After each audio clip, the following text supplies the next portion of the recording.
What's up guys, it's your favorite YouTuber back with another video, and today I'm going to show you how to make a pizza sandwich.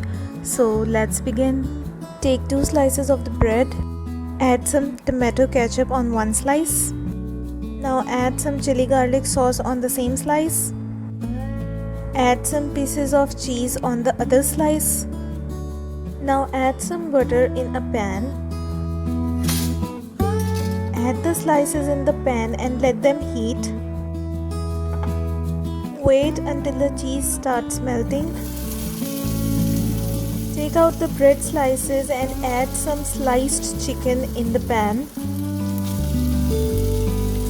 Add some Tikka Masala and cook the chicken well in the butter. Now spread the chicken evenly on the bread. Add some sliced onions, capsicum and tomatoes on the bread evenly. Now add some sliced green and black olives on the bread evenly. Some cheese slices on the bread again. Now put it in the oven and heat it for 1 minute. Your pizza sandwich is ready to eat. Enjoy guys.